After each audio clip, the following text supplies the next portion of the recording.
আসসালামু আলাইকুম, কেমন আছেন? আশা করি খুবই ভালো আছেন।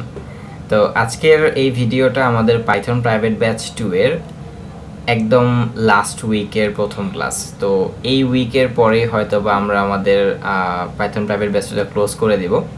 তো এখন আসলে এই পাইথন প্রাইভেট ব্যাচ 2 নিয়ে আমি কিছু কথা বলি, যেহেতু আজকে আমাদের লাস্ট উইক। তো লাস্ট উইকের ফার্স্ট ক্লাস, যদিও আমাদের আরেকটা ক্লাস থাকবে। তো আসলে এই পাইথন প্রাইভেট ব্যাচ 2 থেকে আপনারা যা কিছু শিখলেন, আসলে এইটা পুরোটা একটা স্টার্টিং, জাস্ট আপনার নট ইন্ডিং। এটা জাস্ট আপনার একটা স্টার্টিং হলো, আপনি জাস্ট পাইথনটাকে শিখলেন। দেখেন, আমাদের পাইথন প্রাইভেট ব্যাচ থেকে আপনি জাস্ট পাইথনটা শিখেছেন, আপনি কিন্তু কোনো ফ্রেমওয়ার্ক বা কোনো লাইব্রেরি বা এইগুলো কিছু শেখেন নাই। আমি আপনাকে জাস্ট পাইথনটা শিখিয়েছি, আর কিছু শিখাই নেই। এবং প্রবলেম সলভিংটা কিভাবে করতে হয়, আমাদের পাইথন প্রাইভেট ব্যাচ 2 এর মেইন যে মোটিভটা, সেটা ছিল প্রবলেম সলভিং করা। তো এই লাস্ট উইকে আমরা আমাদের যেই কোর্স আউটলাইন, সেই কোর্স আউটলাইন অনুযায়ী আমরা লাস্ট উইকে আমাদের পুরো পাইথন প্রাইভেট ব্যাচে যতগুলো প্র্যাকটিস প্রবলেম দিয়েছিলাম, নট অ্যাসাইনমেন্ট, কারণ অ্যাসাইনমেন্টগুলো আপনি সলভ করবেন, এগুলো আমি সলভ করে দিব না, কখনোই দিব না। কারণ অ্যাসাইনমেন্টগুলো আপনি যদি নিজে সলভ করতে পারেন, দ্যাট মিনস আপনি কিছু একটা শিখেছেন। আমি যদি আপনাকে অ্যাসাইনমেন্টটাও সলভ করে দিই, সো আপনি কি শিখলেন নিজে? হ্যাঁ, এটা ঠিক যে আপনি যদি অ্যাসাইনমেন্টগুলো করতে কোনো প্রবলেম ফেস করেন, that time I will be here, but পুরো প্রবলেমগুলো ধরে ধরে আমি সলভ করে দিব না। কিন্তু প্র্যাকটিস প্রবলেমগুলো কেন দিচ্ছি? কারণ প্র্যাকটিস প্রবলেমগুলো ক্লাস রিলেটেড বা একটা হোমওয়ার্ক টাইপের আর কি। তো এই জন্য আমি সবগুলো প্রবলেম সলভ করে দিব। হয়তো আমি প্র্যাকটিস প্রবলেমের মধ্যেও কিছু কিছু প্রবলেম স্কিপ করে যাব, যেগুলো একদম ইজিয়ার, আমি এক্সপেক্ট করি আপনি পারবেন। হয়তো আমি ক্রিটিক্যাল জিনিসগুলো নিয়েই আলোচনা করব। তো আপনি স্ক্রিনে দেখতে পাচ্ছেন যে আমাদের প্র্যাকটিস প্রবলেম যে 1.5টা ছিল, সেই 1.5-এ আমরা টোটাল 5টা প্রবলেম আপনাদেরকে দিয়েছিলাম। সেটা ফার্স্ট প্রবলেমটা ছিল write a program to print your name and phone number along with comments. মানে আপনি জাস্ট কয়টা প্রিন্ট ফাংশন লাগবে এখানে, নেম, ফোন নাম্বার। তো প্রবলেমটা আসলে এরকম ছিল। আমি যদি একটু ভিএস করে যাই, আর প্রবলেমটা আমি কি বাম পাশে রাখি, আর মেবি আমার এই ছবিটাকে আমি এই পাশে নিয়ে আসি। ইয়েস। তো এখন একটা জিনিস খেয়াল করেন যে আমাদের ফার্স্ট প্রবলেমটা ছিল আসলে এটা, write a program to print your name and phone number along with comments. তো লাইক দ্যাট আমি ফন্ট সাইজটা একটু বাড়াই। আরেকটা কথা, সেটা যে আমরা আমাদের এই ক্লাসটা কেন আসলে রেকর্ডেড করতেছি, কারণ আমাদের কোর্স মডিউলে তো রেকর্ডেড প্রি রেকর্ডেড কোনো ভিডিও থাকার কথা ছিল না। আসলে আমি এটা রেকর্ড ফাইল এই জন্য দিচ্ছি, যাতে এই প্রবলেমগুলো খুবই ইম্পর্টেন্ট। আপনি যখন প্রবলেম সলভিংয়ে যাবেন বা যে কোনো জায়গায় প্রবলেম সলভ করতে যাবেন, হয়তো বা এই প্রবলেমগুলো আপনার প্রয়োজন পড়বে। তো এই জন্য আমি প্রি রেকর্ডেড ভিডিওটা করে দিচ্ছি, কারণ প্রি রেকর্ডেড ভিডিওটা করলে ভিডিও কোয়ালিটি ভালো থাকে, ভয়েস কোয়ালিটি সঠিক থাকে, অ্যান্ড এক্সাম্পল অনেক কিছু, যাতে আপনি ওই জিনিসগুলো আবার রিপিটেড করে দেখতে পারেন। অথবা সমস্যা নেই, আপনি যদি প্রবলেম ফেস করেন যে না, আমাকে গুগল মিটে এসে বুঝিয়ে দেন, ইটস নো প্রবলেম। ওকে, এখন আমাদের ফার্স্ট প্রবলেমটা ছিল যে write a program to print your name. So for printing your name you need print function. So let's say print, অথবা আপনি একটা ভ্যারিয়েবলও নিতে পারেন, নো প্রবলেম। তো প্রিন্ট ফাংশন, আমি আমার নামটা লিখলাম, সেটা আমার নাম Fuad, and my phone number, and my official phone number is 01621025110। এখন এটাকে আমি স্ট্রিং আকারেও প্রিন্ট করতে পারি, অথবা একটা নাম্বার আকারেও প্রিন্ট করতে পারি। জাস্ট ডাবল কোটেশনটা আমি মুছে দিলাম। এখন এখানে একটা প্রবলেম দেখাচ্ছে, ইনস্ট্যান্ট ইন্টিজার 016, আপনি জিরোটাকে কেটে দেন এটা, কারণ কোনো ইন্টিজারের আগে আপনি জিরোটা ইউজ করলে সে ইরর দেয়। দ্যাটস ওয়াই আমি এখানে এই স্ট্রিংটাকে ব্যবহার করতে চেয়েছিলাম, এটাই। এখন আরেকটা জিনিস এখানে বলেছে যে along with comments, that means you need to add comments. Like এখানে আপনি একটা কমেন্ট ইউজ করলেন যে এটা আপনার কি, এটা আমাদের মাই নেম, অ্যান্ড এখানে আমি আরেকটা কমেন্ট ইউজ করলাম যে মাই ফোন নাম্বার, ঠিক আছে? তো ফোন নাম্বার। তো এই ছিল আমাদের ফার্স্ট প্রবলেমটা, একদম ইজি একটা প্রবলেম ছিল। যাই হোক, আমাদের সেকেন্ড প্রবলেমটা solve any problems with many values to multiple variables format. আসলে এই দুইটা প্রবলেম নিয়ে যদি আমি একটু কথা বলতে চাই, যে problem number 2 and problem number 3, এই দুটো আমি সলভ করে দিব না, কারণ many values to multiple variables format মানে যে আপনার অনেকগুলো ভ্যালু থাকে না, মাঝে মধ্যে হচ্ছে ধরেন x = 10 y = 10, সেটা আপনি একই লাইনে লিখবেন। এখন এটা যদি আপনি না পারেন তাহলে আপনি কি পাইথন শিখেছেন? ঠিক আছে, এরকম ভাবে আমি মাঝে মধ্যে কয়েকটা প্র্যাকটিস প্রবলেম স্কিপ করে যাব, টোটালি স্কিপ করে যাব। নাও number 4, print your first name, middle name and last name with 3 variables using plus operator. Fine. Print your first name, middle name and last name with 3 variables. That means you need to solve this okay wait, হ্যাঁ, আপনার এই প্রবলেমটা solve করে 3টা variable লাগবে। একটা হচ্ছে আপনার ফার্স্ট নেমের জন্য, মিডল নেমের জন্য এবং লাস্ট নেমের জন্য, এবং ইউজিং প্লাস অপারেটর। এখানে প্লাস অপারেটর মানে বলতে বোঝানো হয়েছে যে প্রিন্ট করার সময় যেটা, আচ্ছা আমি দেখাচ্ছি। লাইক আমার হচ্ছে এটা 3 number problem, right 4 number problem. Let's say আমি হচ্ছে 3টা ফার্স্ট নেম নেই। ফার্স্ট নেম, আমার ফার্স্ট নেম হচ্ছে এমডি ফুয়াদুল ইসলাম। এমডি ফুয়াদুল আমার হচ্ছে ফার্স্ট নেম, অ্যান্ড দেন হচ্ছে আমার লাস্ট নেম হচ্ছে ইসলাম হৃদয়। এমডি ফুয়াদুল ইসলাম হৃদয়। এখন আমাদের আরেকটা কি বলেছিল যে আমাদের ফোন নাম্বার বলেছিল, সেটা ফোন স্ক্রিনে রাখি, সমস্যা হচ্ছে দেখতে। আচ্ছা, এরপরে হচ্ছে 3 middle name and wait, print your first name, middle name and last name. আচ্ছা মিডল নেম, তো মিডল নেমটাকে আমি ইসলাম করে দিতে পারি, আর এটা আমি দিতে পারি মিড, অ্যান্ড হচ্ছে তারপরে আমাদের কত লাস্ট নেম এমডি ফুয়াদুল ইসলাম, এরপরে হচ্ছে আমাদের হৃদয়। তো ইসলামের আগে একটা স্পেস আছে, এখানে গিয়ে দিয়ে নিয়েছি, এটা শেষ। এবার আমাকে বলেছে যে প্রিন্ট করতে প্লাস অপারেটর ইউজ করে। তো আমি যদি এই 3টা নামকে একই লাইনে প্রিন্ট করতে চাই, that time I need a print function. তো আমি হচ্ছে এখানে কি করতে পারি, ফার্স্ট নেম, তারপরে হচ্ছে আমাদের মিড নেম, এভাবে করা যায় জিনিসটাকে, লাস্ট নেম। তো এবার আমি যদি এটাকে একটু প্রিন্ট করি তাহলে আমরা কি আউটপুট দেখতে পাবো, একটা জিনিস খেয়াল করেন, এমডি ফুয়াদুল ইসলাম হৃদয়, বাট ইসলামের আগে একটা নতুন স্পেস প্রিন্ট হয়েছে। এর কারণ কি?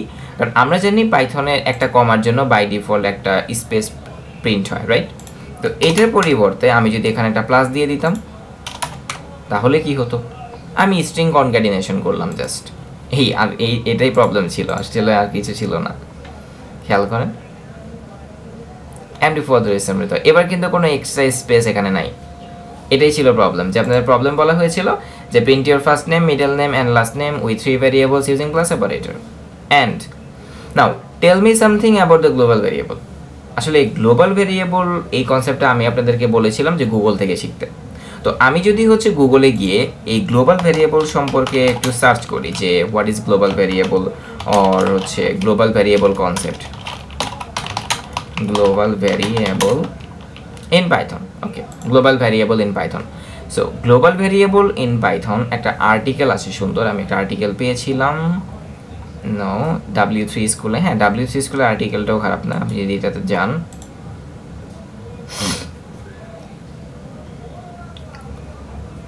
ওকে। তো এখানে গ্লোবাল ভ্যারিয়েবল সম্পর্কে কিছু একটা সুন্দর কথা বলেছিল যে variables that are created outside of a function R known as global variable. আচ্ছা, এখানে যদি আপনি হচ্ছে মানে এই ফুল লাইনটা বুঝতে চান তাহলে আপনাকে ফাংশন কি জিনিস বুঝতে হবে, যেটা আপনি অলরেডি জেনে ফেলেছেন। ফাংশন কি, ফাংশন টপিকটা আমি অলরেডি আপনাদেরকে শিখিয়ে ফেলেছি। তো ফাংশনে আমরা কি করতে পারি, একটা ভ্যারিয়েবল, একটা ফাংশনের ভিতরে আমি যদি 2টা ভ্যারিয়েবল নিয়ে কোনো কাজ করি, সেই ভ্যারিয়েবলটাকে আমি কিন্তু অন্য কোনো ফাংশন থেকে অ্যাক্সেস করতে পারবো না। বাট আমি যদি ভ্যারিয়েবলের উপরে কোনো একটা বা 2টা বা 3টা ভ্যারিয়েবল আমি ডিক্লেয়ার করি, তো সেই ভ্যারিয়েবলগুলোকে আমি যে কোনো ফাংশন থেকে অ্যাক্সেস করতে পারবো। আর এটাই বলা হচ্ছে গ্লোবাল ভ্যারিয়েবল, যে variable that are created outside of a function, ফাংশনের বাইরে আমি ক্রিয়েট করেছি, আর known as global variables. Global variables can be used by everyone. Everyone বলতে এখানে বোঝানো হয়েছে every function. Like let's say you have 5 functions in a program, then you can access those variables, that means global variables, from these 5 functions, and both inside of functions and outside. ওকে, মানে হচ্ছে আপনি ফাংশনের ভিতর থেকেও call করতে পারবেন, ফাংশনের বাহির থেকেও কল করতে পারবেন। যেমন এখানে একটা এক্সাম্পল দিয়েছে x = awesome, so they declared a variable called X and set a value awesome.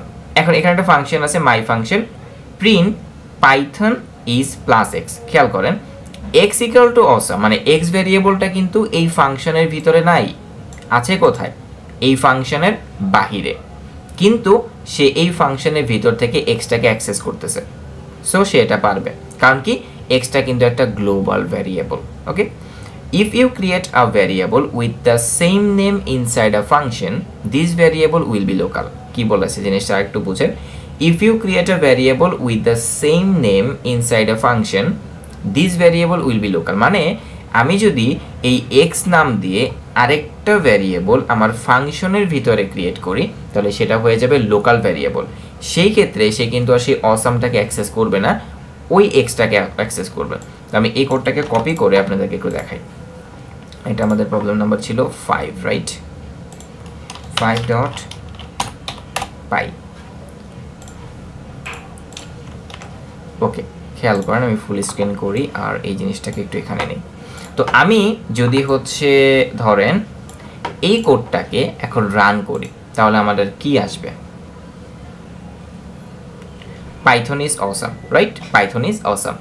এখন ধরেন আমি এর ভিতরে আরেকটা ভ্যারিয়েবল তৈরি করলাম এক্স এর নামে, আমি সেটার নাম দিলাম হচ্ছে Python is easier or EASIER, easier. তো এখন আমাকে একটা আচ্ছা এখানে কি বলতেছে, ও আচ্ছা 4টা স্পেস লাগবে, ইয়েস। এবার ধরেন আমি যদি কোডটাকে রান করি, আপনারা আমাকে বলেন যে কি আউটপুট আসবে, Python is awesome or Python easier? একটু চিন্তা করেন, দেন আমাকে বলেন। দেখেন এখানে লোকাল ভ্যারিয়েবলও আছে, গ্লোবাল ভ্যারিয়েবলও আছে।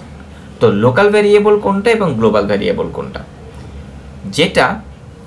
যেই ভ্যারিয়েবলটা আমার ফাংশনের বাহিরে সেটাকে বলা হয় গ্লোবাল ভ্যারিয়েবল, আর আপনি ফাংশনের ভিতরে যতগুলো ভ্যারিয়েবল লিখবেন সবগুলো বলা হবে লোকাল ভ্যারিয়েবল, রাইট? তো এখন আমার x equal to easier and x equal to awesome, which one is global and which one is local? So here x equal to awesome, this is called global variable because this variable is outside from the function, and x equal to easier, this variable is called local variable because this variable declared in the function, right? So এখন আমি যদি হচ্ছে এই কোডটাকে run করি তাহলে লেখা আসবে Python is easier not awesome. কারণ ধরেন আপনার একটা কোম্পানি আছে, তো আপনি সেই কোম্পানিতে কিছু এমপ্লয়ি হায়ার করবেন। এখন আপনার যে স্পেসিফিকেশন দরকার বা যে রিকোয়ারমেন্টগুলো দরকার সেই এমপ্লয়ির জন্য, এই সবগুলো রিকোয়ারমেন্ট আপনার কোম্পানির কোনো একটা কলিগের ফ্রেন্ডের আছে, এবং আপনি আরও বাহির থেকে 5 জনের সিভি নিয়েছেন, তাদেরও সেম রিকোয়ারমেন্ট ফুলফিল করেছে। এখন আপনি কাকে হায়ার করবেন? আপনার কলিগের ফ্রেন্ডকে আর বাহির থেকে? মাস্ট বি আপনার কলিগের ফ্রেন্ডকে। কারণ কি?